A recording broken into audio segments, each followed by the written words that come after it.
It's me, Mario! In the same way Super Mario 64 almost single-handedly carried the absolute travesty that was the Nintendo 64, ROM hacks of the game are 90% of the reason why we can push the system to its limits. From the missing stars to Star Road to Star Revenge, this one little game has had more full 3D platformers made for it than there are actual 3D platformers. And now that the game is decompiled, you can basically do anything, including 16-player multiplayer with every character under the sun. With that level of dedication, experimentation is sure to follow, people making offbeat hacks that were less games and more experiences, from memes to creepypasta. That amount of experimentation leads to the largest Super Mario 64 hack ever created, simply called B3313, which I like to refer to as Beetle. Beetle! Luigi has circumcised the Beetle! Beetle spawned from two events in 2020 to 2021. First, iceberg videos, a format for uncovering obscure info and mysteries about a specific topic, popularized by a Mario 64 iceberg and then branched off to everything from Mr. Bean to child predators. Almost an exact year later, the Nintendo Giga Leak happened, causing lifetimes worth of old Nintendo data to be leaked, including a delicious handful of Mario 64 content. These two gave a massive rise to what's called Beta Horror, preying on the inherent mystery and eeriness of unused content. If you've never seen one, look at this real screenshot. It's not outright scary, but the low quality and lack of any landmarks give it this ominous mood. Beta screenshots have a genuinely liminal aspect to them. You're not meant to dissect or absorb them past the release date. It's hype material. You see it before the game comes out, beg your parents to get you a copy on the release date, and then never think about them again. But looking back with hindsight sticks with you. The wonder of what area this was meant to be a part of turns into something much more mysterious when you can see exactly what was kept and what was cut. Like, yeah, this is Big Boo's haunt, but what is this weird hallway with a boo in it? Beetle takes the emotions of the mystery, atmosphere, and horror of earlier unused content and smashes them into a non-Euclidean odyssey that I got 230 stars out of. What starts as an extremely faithful recreation of a Shoshinkai demo of Mario 64 quickly turns into madness after beating Bowser, as the impossibly large castle has more levels than any game possibly should. Nintendo's endless creativity and experimentation has now been weaponized. Variants of Bob-on Battlefield, Whomp's Fortress, and some ungodly combination of the two become an infestation as the intuitiveness of Peach's castle erodes. But if you're clicking on this video, you probably know all of that. Beetle isn't exactly obscure. It's been played by some large internet people, and it's a very celebrated and known hack. But with that love comes a knee-jerk reaction. Honestly, I kinda get it. There's a healthy balance of realistic unused content, locations taken from actual development info, and then outright horror thrown in just to mess with you. My academic side could call these shock events cheap, call it lame horror material for 15-year-olds, but, like, they got me. Ooh, What the it's hell? one of those real Game & Watch wigglers. Or no, it's Dead Mario. What the fuck?! Scary Mario. Go back. Oh. What was that? A lot of areas will make you swear a screamer is just around the corner, but nothing ever comes. If it was constant, if you were almost always avoiding some red-eyed ghoul, it'd be just annoying. But the fact that it's actually very rare to get one of the major shock events means that when it does hit, it really does hit. If I had to pick the actual themes of Beetle, I would go with childhood curiosity and childhood fear. Let's be honest, being scared of a Mario 64 ROM hack in general is pretty childish, and the big scares here aren't exactly bone-chilling. They're not uncreative, they're very well put together, and the game as a whole is extremely imaginative, but the idea is more that this would be something your friend told you about in the playground, or you saw in a YouTube video and you realize how fake it was in hindsight, but you'll always have that fear with you. Being scared of a T-posing Mario with no face, or a massive polygons of Toad faces while loud sound plays, is pretty damn silly. But be honest, you were scared of these kinds of things as a kid. If you stayed up past your bedtime and saw a video about unused content and you saw this Toad amalgamation, that'd live with you for weeks. When I was young, I was obsessed with playing as Master Hand in Smash Brothers. I would constantly look up how to play as him in Brawl, since I know you could via glitch in Melee, but I didn't own that one. Late one night, I saw a Windows Movie Maker video claiming to know how to unlock Master Hand in Brawl, which ended in a cheap jump scare. And it scared me so much, my mom commented on it, shaming the author. That is the kind of horror Beetle goes for. The intent isn't to be on the level of Silent Hill. You're not going to get a psychological deep dive into human selfishness and guilt. If they tried pulling that, it'll deflate completely. If you had some evil monologue about how scary the game is and how, audibly searches up a random name in the credits, Makoto Miyanaga is planning on taking over the world and killing everyone because their daughter Jeremy Miyanaga got eaten by the cartridge during testing, that would completely kill the game. Yoshi basically says the game's thesis front and center, take it like a dream. What makes the experience so fun is that not everything is scary. There's just a lot of strange variations and concepts that play on Mario 64, like a water level take on Lethal Lava Land, or a mountain level that changes seasons. That concept actually sounds like a real Mario 64 level they'd played with. Banjo-Kazooie actually did a similar thing.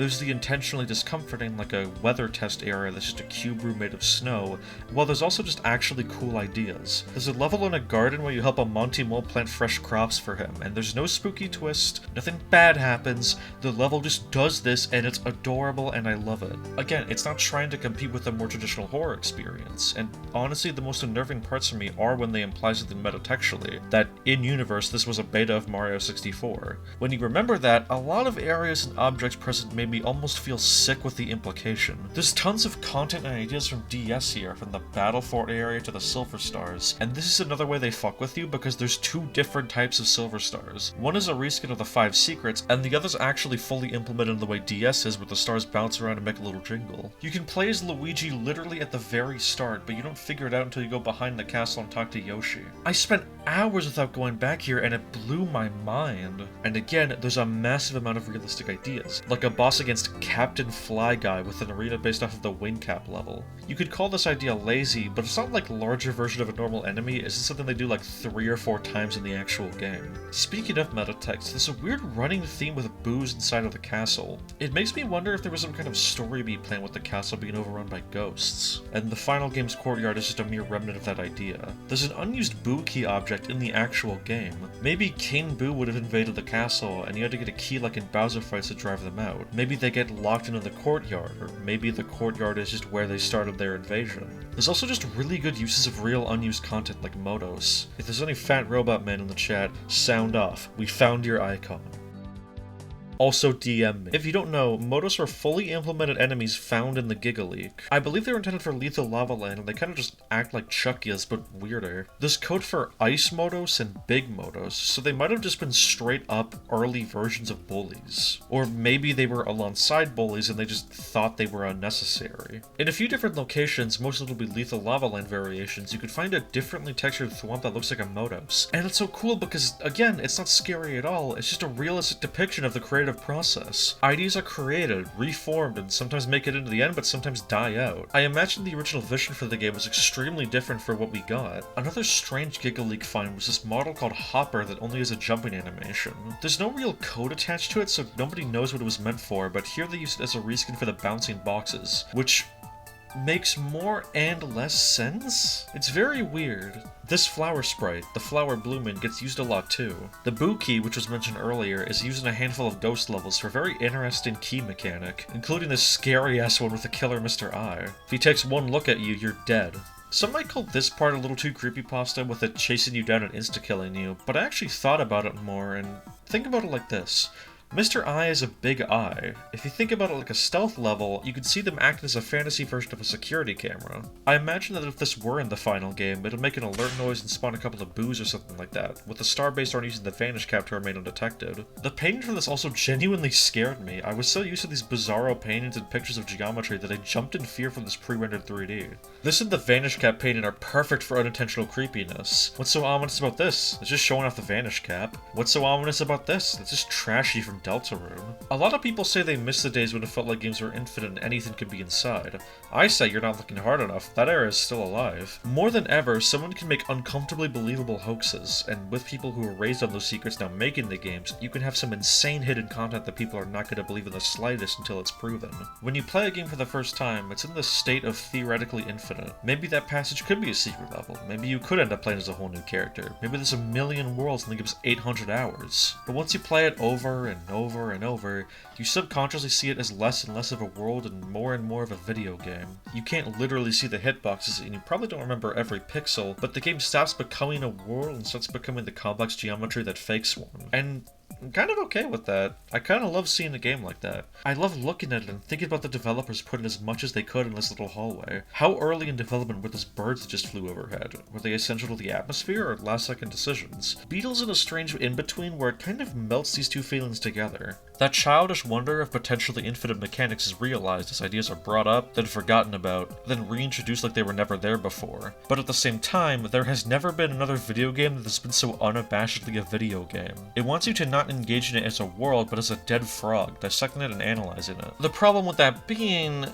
being an offbeat surrealist horror take on Mario makes it not exactly the best 3D platformer, which is completely fine, that's not the intention, but levels like Bowser's Factory or Blazing Bullet Factory, excuse me, feel like you're actively fighting against the camera and controls. It is so difficult, although I appreciated some actual precision platforming in this game. With the actual Bowser levels in the final game, you can see that they're extremely open and in a large void to help with camera control, whereas this is in a big-ass rectangle. Metatextually, it's actually kind of fun to imagine that this is how they learned that. They built this level, then realized, oh my god, this is terrible in 3D, but it's still annoying to traverse, even if I wouldn't change it in the slightest. It's just something to note. How fucking cool is that, man? Like, even when I'm trying to criticize it, just the thought of it being a beta is so intellectually stimulating, I can't help myself but to think. I'm not usually one for big open world games, I just find them too empty and the movement is never fun enough that I actually want to explore. But Beetle keeps me invested because A, moving around as Mario is fun, B, getting lost and confused is kind of the point, and C, there's no real goal.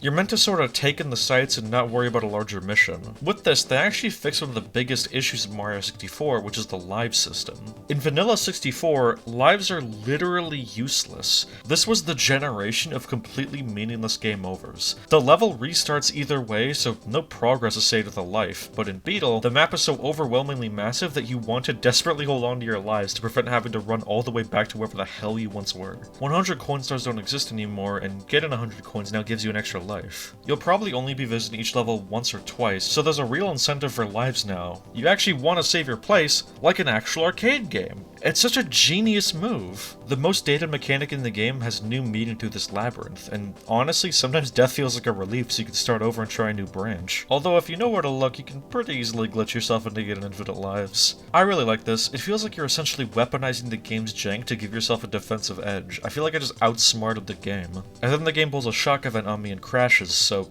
I'll call this one a draw. Oh, Luigi! We gotta save him. Okay, I don't know if I want to touch that. I think we'll...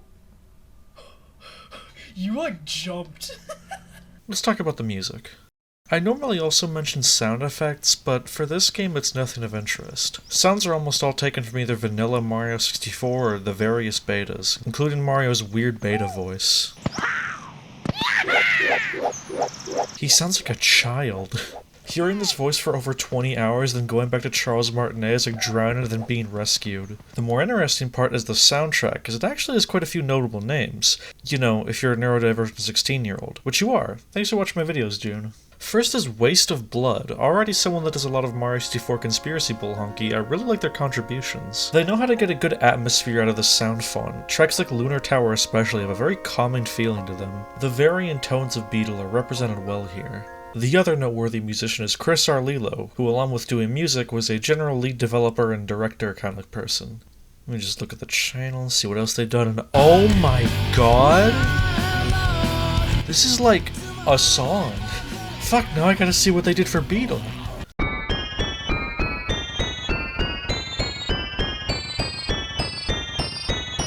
It's hard to find info on who did which songs. Apart from some original compositions, a lot of tracks are just variations on existing Mario music, so it's hard to tell who did what. A lot of the soundtrack contains either early versions of Mario 64 tracks, or just stuff taken from other Mario games. You could call this immersion breaking, but here's some actual history. When making Super Mario World, the dev team did a whole remake of Super Mario Bros. 3 on the Super Nintendo to see what it could do. And Super Mario 64 was the first game where Koji Kondo didn't have to program it in themselves.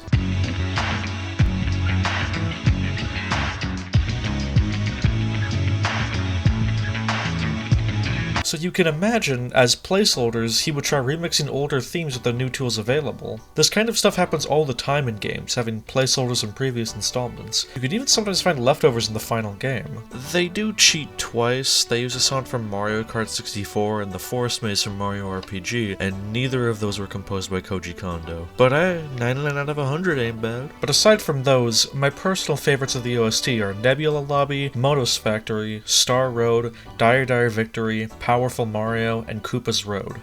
No, that last one is unchanged, it's just that good of a song. There's a few other names of interest like Nusup Kaizo 55, who made a handful of my favorite tracks, and Bobstar, archiver of the Bowser Room, who is Miyamoto's favorite, I hear. There's a lot of other people credited, but it's hard to find info on them. A lot of people worked on this. Look, even I'm listed in the credits. I don't know what that means, but That's cool. Alright, I'm going to be talking about spoilers now, so if you want to at least sit them discover on your own, watch out, because this is so goddamn cool, and I'm so honored to experience it blind. If you are interested, go out and play it yourself, and come back. I need the money.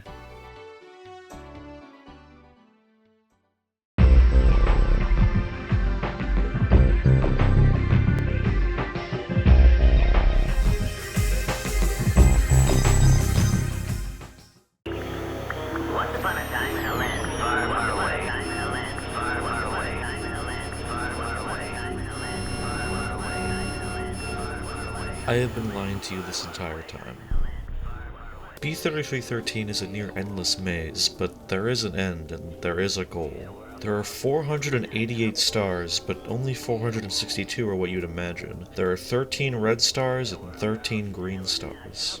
In order to beat this hack, we'll need to get 33 normal stars and every red star. With the yellow stars, there's enough wiggle room that you can get enough by just randomly wandering into every painting you see, but these red stars are very specific. This is where the game's true underbelly lies, and where the personalization AI comes to play. Every copy of B3313 is personalized. While most things stay the same, random triggers can activate based on a ton of values and become more common for every red star you gain. Sometimes levels will just change size, sometimes new and discolored enemies appear, sometimes bosses will take 1 billion hits to go down. Most insidious of all is coin discoloration. Some of them are helpful. Green coins can restore more health, magenta coins give 10 for each collected, but then there's the minus coins, officially known as purple coins. These make you lose a coin, take a bit of damage, and can even make you lose lives.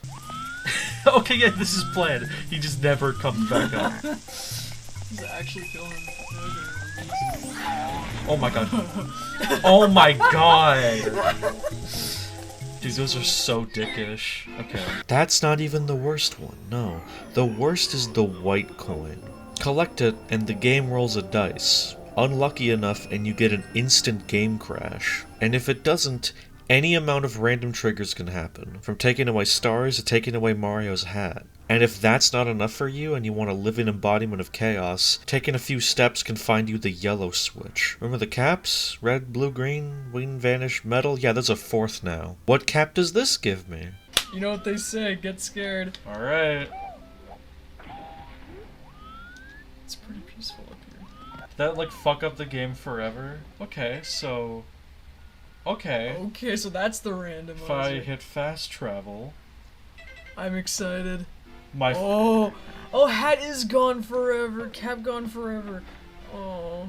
What the yellow switch can potentially do. Give or take away Mario's hat. Activate or deactivate the other caps. Permanently remove NPCs. Randomize the already random chances of certain levels showing up where they shouldn't. Changing your personalization values, and more. If you want to conquer this hack, stay away from these and follow me. I've been keeping the best and weirdest for this section. The entry room of the castle, the lobby, will randomly change between a few different number combinations. What you want to look for is the pattern of 1, 2, 3, 4. Enter door number 2 and enter Wump's Kingdom. This is already weird enough put in enough, but if you know where to look you can find the prison. This is also weird enough putting, but there's even more. Run across this and enter the pipe and... Sounds like it. It's a black hole. The hell is It's that? a black hole. What the fuck? Is this upside down? This is based on Galaxy 2! Oh, in Galaxy 2, there's Throwback Galaxy, and you go like upside down and fight the Wump King here. Yeah, you're right. There are so many questions raised by this. Why is this here? Did they plan for the fortress to flip upside down and have you fight King Wump on the underside? Why are there black holes? Were they going to have anti-gravity? Was Galaxy based off of a scrapped idea from 64? There's so much to chew on intellectually with so little, and it works because it isn't traditionally scary. It's just, what is this? Another one that completely floored me is also a red star. It's so deep in the castle, you can't even tell exactly where it is, but by jumping through a few hoops you can find this room with 3 ramps upwards and the entrance to Bowser in the Sky. It's next to Water Daniel. Fall into this hole and... Oh, what the hell? I can't move the oh my god, this is 2D. Oh, that's so cool! It's like a little 2D segment. Oh, this is awesome! It's like, oh my god, this is so cool! It's a 2D segment? It's based on the airships from Mario 3. There's not even a sky. This looks extremely early in development. Was this what the game played like at an earlier date? Maybe at a super early point in development it played exactly like a 2D Mario, with a run button and everything, but they later realized the potential of a third dimension. Maybe this is a gimmick level. They played with the idea of having 2D segments as a variety piece like an Odyssey, but just decided against it. The Bowser levels in the final game already kind of play like that. And then the boss that comes after is based on a screenshot from Mario 64 DS. What was all this? Maybe to you this isn't interesting, but this is honestly my favorite part of the hack. Of course, I can hear the frustrated comments already because I've kind of been purposely ignoring a large part of the game's narrative. The personalization AI. Okay, let's talk about the story. So, with what I'm about to say, I'm not talking about the hack itself, I'm not talking about the idea of it being used at all, and I do like what's here, but the generally accepted community story of the personalization AI, I think is kinda stupid. To give some info, the personalization AI is kinda what it says it is. It's the AI responsible for the personalization, but more than what the PVs actually do in the game, the creepypasta fairy tale goes that there's an experimental AI inside Mario 64 that changes the game in small or drastic ways. For simplicity, I'm gonna be giving this AI the name Stanley for the rest of this, but sadly his dog will not be making an appearance. The generally accepted theory is that Stanley created almost all of Beetle and acts as a malicious entity, torturing the Mario brothers, the castle being a malicious creation to play with them, purposefully bringing them along by the nose. Forever! Whoa! This is fucking stupid in my opinion. No offense, but reason number one, it just takes so much fun out of the speculation. There's definitely some parts that feel like the game is reaching out to you in some way, but I don't like the idea that Beetle as a majority is just Stanley goofing around. It takes so much of the wind out of my sails to be playing this, wondering what the thought process was when Nintendo was making this level, only for the fandom explanation to be actually Stanley hit the bottle a little hard over the weekend and crapped this out. Yeah, hey Stanley, we saw that new song you wanted to implement. Very excited about your work, but you feeling okay? Problem number two is... See, there's a concept in storytelling where you tell one lie to the audience and the rest of the story is a truthful world based on that lie. In Ghostbusters, the lie is that ghosts are real and can be captured by science. In Groundhog's Day, the lie is that a guy can be stuck in a time loop of the same day. The rest of these stories are a truthful world born from that lie and don't ask you to believe further. If you were watching The Lake House, a movie where the lie is a mailbox that can send mail through time, and then in Act 3 aliens appeared with ray guns and started massacring the population, that'd be stupid because it's telling another lie. There's a mailbox that sends people through time, but also aliens! Beetle's one lie is that there's a weird old version of Mario 64 with creepy shit in it that has some kind of artificial intelligence pulling the strings inside. The Stanley proposal says this, and also Mario and Luigi have some level of consciousness and are being tortured and there's permanent effects of it. What? Okay, direct example. There's a section taken from the first Bowser level's entrance where you see a painting of Peach, and like a schmuck you run up to it and fall into the trapdoor, except instead of a warp, you die, and the spot has a pool of blood on it. How this is commonly interpreted is that this is taunting you, or a sign that Mario has been here before several times and has fallen for this trap in several ways. Metaphorically, sure, a lot of people playing this for the first time feel hook, line, and sinker for this play, but literally, it's really stupid. It's inherently trying to imply that there's some stupid shit going on. It's a second lie. There's a potentially malicious AI, and also Mario can bleed and has died here before. Mario's not real. He's a video game character.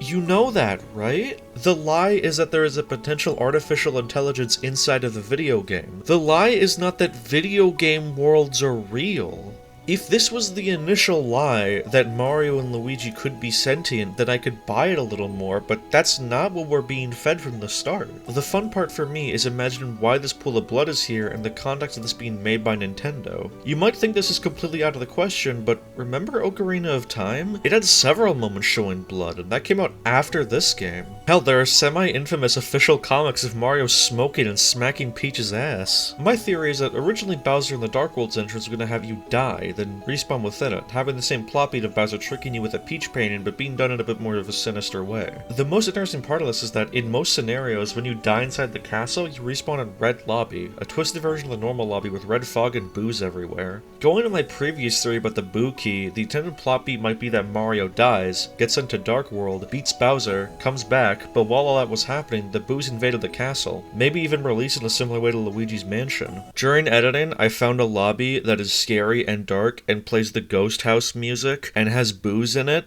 so I'm a fucking genius. You do all that, you beat King Boo, get the Boo Key, and the castle's back to normal, but Boo reminds you that you still have to save Peach. This might actually be why Bowser and the Fire Sea has so many assets from Lethal Lava Land. They had larger plans but had to cut down. And with that bloodstain, they probably just reconsidered. I can completely believe the dev team wanted to go a little darker, but either received pushback or just decided it didn't fit Mario. This is around the time Miyamoto had a weird hatred of Mario making the peace sign because Mario isn't for kids. And since writing the script, a huge amount of Game Freak leaks happen with scrapped lore that isn't very age appropriate. This is proof that this kind of shit just happens while making something. It's normal. Sometimes you go dark and weird and then have to pull yourself back. I'm not saying this is the right way to see it, I just want to offer a different view. Fandom kind of does this, where they take one theory and just accept it as fact. Point is, I'm not an idiot, I know Stanley is indeed a concept. The interpretation I really like is the one that the MIPS whole wiki has, that there is a personalization AI and it does exist within the game, but they're not evil and they can't just conjure shit out of thin air. Whatever's being pulled in was in the game at some point. Stanley can't make anything new, they can only just change around what's already there. This actually explains a lot of the shock events. Nintendo clearly didn't intend an evil Shadow Mario to hunt you down, right? People theorize this as a manifestation of Stanley, and you can definitely point to some evidence that they act malicious, but here's my two theories. Number 1. Mario is, almost certainly, the first model created for the game. So they probably just used him as a placeholder for a bunch of crap. This makes several of the shock events make so much more sense, especially the faceless Mario. Of course they used an untextured Mario model as an attempt to set up a scene. Now the fun part is just wondering what scenes like the faceless Mario Jamboree were meant to be. Cut enemies? Cut objects? Maybe you came in, a light turns on, and all the Toads are having a party. The crashes, then, are caused by the game performing a broken event, calling for something that isn't there, or a script that's broken. Theory number 2. We see a lot of evil Marios multiple times. There's Shadow Mario and that's Faceless Mario, and they could easily be a prototype for, you know, Shadow Mario? To differentiate from the actual Shadow Mario, we'll call this one Evil Brainless Mario. This part, with Evil Brainless Mario chasing you in the woods, this can't be intentional, right? As I said, Nintendo would never have a section where you're chased by an evil Mario with soulless eyes, except they've done that.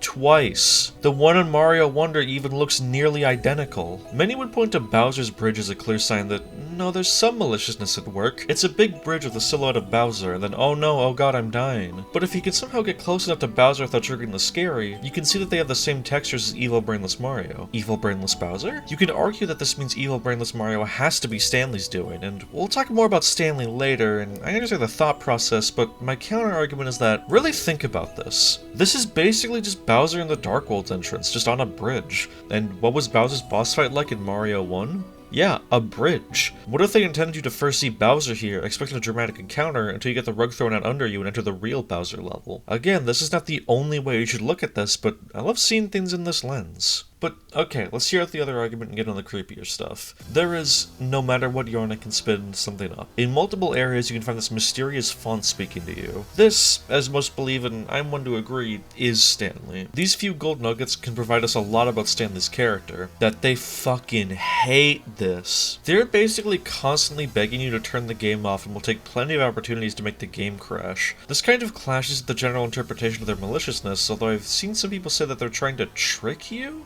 I don't think that makes much sense. It makes more sense to me if Stanley is sincerely trying to shut this game down, but going with the idea that they can only mess with stuff in the game can't easily just make a crash happen. They are, in some way, being puppeted by the code the same way you're being puppeted by the game. Like in real life, it's just people on varying levels of a system being forced along by the people right above. Instead of blaming this poor artificial creation, I'd point the finger at the programmers. Not the people who programmed Beetle. I mean not the people who made the people who made the game in universe. The metatextual stop. I want to talk more about Stanley, but it's going to require us to get into super spoilers, like the ending. So if you really don't care or you just play this before, go ahead. But I really do recommend playing this for yourself. After gaining every red star you can, you might be confused about where to go next. Well, remember when I said you needed 33 stars? Taking a few turns can take you to this weird miniature of the castle. Jumping into it will take you to... What? This is the normal castle from the final game. Look, there's the peach paint instead of the weird clock. Walk through this door and you're in the painting museum. Go through here and... Oh god. It's the stairway to nowhere. I'm gonna just walk down here. It's gonna get scary. What the fuck? Get scared, get scared, get scared. Normally, jumping in here will simply spit you back out as you aren't worthy, but if we have enough stars... Was I not supposed to go there? Oh. You're worthy! What? Whoa! This is all new. This is one of the most beautiful locations in the hack. With the star and moon theming all through Beta Mario 64 and therefore Beetle, it got me really excited we were going to space, as that's my favorite level theme in games. And this certainly looked like that, but sadly this is the closest we get. Breathe this atmosphere in. If you actually want a beta-like hack that goes to space, Gamma 64 is a final Bowser level set in space. Gamma's a really good companion piece actually, because it feels like an alternate universe Mario 64 that's like weird and slightly worse. It kind of feels like if a third-party company that wasn't Nintendo made Mario 64. Kind of makes me wonder what the timeline would be like if this was Mario 64. One of Beetle's devs personally recommended it to me and I'm glad for it. I do really like it as a cute little piece. Oh. This fucking That sounds kind of goofy. fart music. No, I'm immersed in the atmosphere. That's just, and it's kind of creepy. It's very funny. There's Also. Wanna roll that dice? Yes. Oh, what the hell? Get all of them. I drained the moat, and then I walked down as Metal Mario. That's so interesting. Well, there it is. That's it. Well, that was anticlimactic. That is such a cool area, though. Really hoping when we go to space there. With 13 red stars under our belt, it's time to rescue Peach. Peach, oh my god, there you are. Jesus, I've been looking all over for you and... There's a star. I'm gonna assume I have to jump on these. That's probably a good assumption. You guys ever made up Minecraft parties in your head before? Yeah. Probably. That's basically all I did when I was 12. Alright. Oh. Whoa, yes! Holy shit. Oh. Whoa! It's like Evangelion shit. It is like the castle's just fully destroyed now. Oh, look at this like purple river. It's so cool looking. Mario goes in the sludge. I'll try it, but I'm a little scared it's gonna like take me back to the fucking red lobby. Just like saved, so. What? Oh, it's getting fucking scary. Oh, he has no head. I can't explain my way out of this. This is officially the deepest possible layer of the hack. With our red stars in hand, we walk through the gate and into the final challenge. The randomized realm. Remember what I said earlier about the personalization AI? Stanley can't just make something new, they can only take and adjust. Oh my god! This is... alright. My favorite song in the game is playing. This looks like the final fucking fight. Oh my god, it's like a combination of everything we've ever learned. It's the slide. It's like the Tall Tall Mountain slide. This is a fucking finale, alright. This is so cool.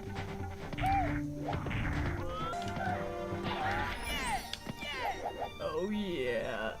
Where to? Look at all this like broken geometry. This is the absolute peak of their power. Desperately trying to create a new level, but all they can do is slap geometry together. Not just any geometry. These aren't from Beetle, these are from the final game. There's bits of every normal level here, a mere taste of what the game was meant to be, strewn about like Lego on a playroom floor. This is actually partly based off of this video, which is a fascinating combination of the kind of disgust I get from AI-generated nightmare images and Mario 64 beta content. This is what my dreams feel like. This is sickening. There's a lot to unpack here, but making it through the madness, we jump into a pipe and... I'm so hungry I could eat a Mario right now. Here we go. Oh, here we go!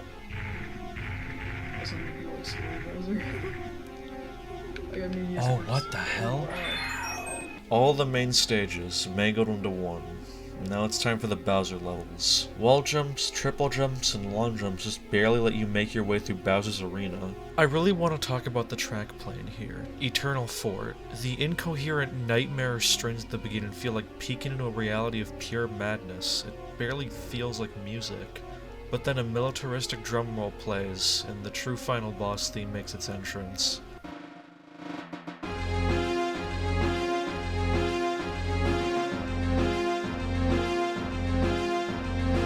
The main instrument of Mario 64, most associated with the Bob-on Battlefield theme, plays in the background, as if to symbolize the heart of the game reaching out to you in this desperate time. Everything is on the line. You don't really know what's happening, but you can feel the pressure. Even on the arena, bullet bills and bombs are being thrown everywhere as Bowser is in its full form. Like the final game, this is the only time where it takes more than one hit. This is a nightmare, but it's about time I woke up. Unless I catastrophically choke, that's it. Bowser's down. Unless there's some fucking terrifying third phase. I thought this was meant to be my world, my everlasting kingdom. You've really beaten me this time. I can't stand losing to you. I'm out of here. Just you wait until next time. I was really scared. That would fucking... This Bowser's more like a dog. You're kinda right. There we go. Woo! That is B3313 with 216 stars. Minimal like guide half usage. of them, basically. Yeah, it's like half. Yeah, we did a pretty good job.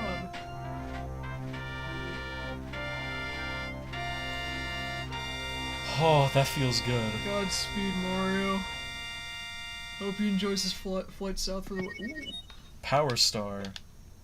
Are you on like a picnic shoot? Where is he? Oh, I recognize this area.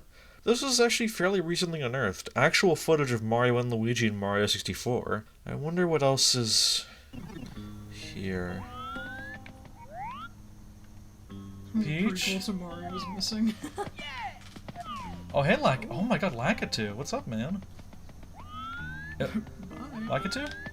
Oh my god, oh, my cameraman's dead. The camera really just... funny if the camera's full. Yeah, the camera just freezes.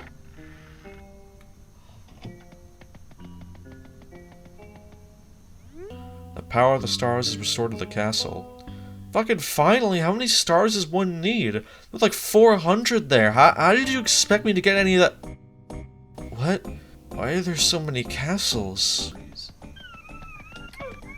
gonna finally figure out what that fucking sound is. I wanna find the mouse. It's gonna be like the Silent Hill 2 dog ending. It's like a little mouse pulling a bunch of levers and buttons. Do you want me to play? You look scared.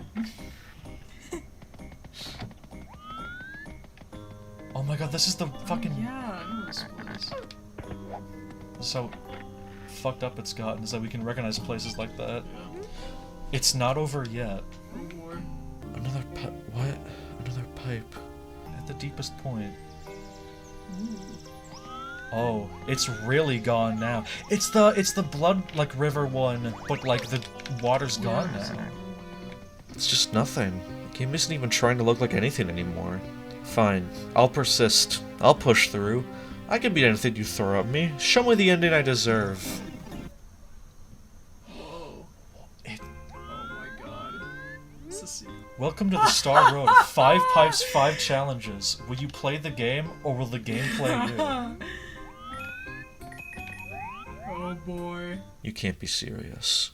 After everything, after getting over 200 stars, and beating Bowser more times than any man should, I'm still trapped. We're still trapped. I tried to conquer and escape infinity, but the game will keep stretching and stretching until its bones pop. Me and the AI, we're stuck here. Forever. Stanley's still trapped inside the castle's walls, and as they said, I'm still trapped in mine. These last few levels are actually pretty fun. There's 5 more challenges, 5 levels with a multitude of stars. Ultra Battle Fort and Corrupted Challenge especially have a lot of cool stuff to them, and Yoshi's Beach makes use of the unused egg sprite. There's even a really weird boss fight with a giant piranha plant that's just a model swap of the Wiggler fight. Oh, this is where all the horrors... It's the green demon! Oh! Alright, I got an idea.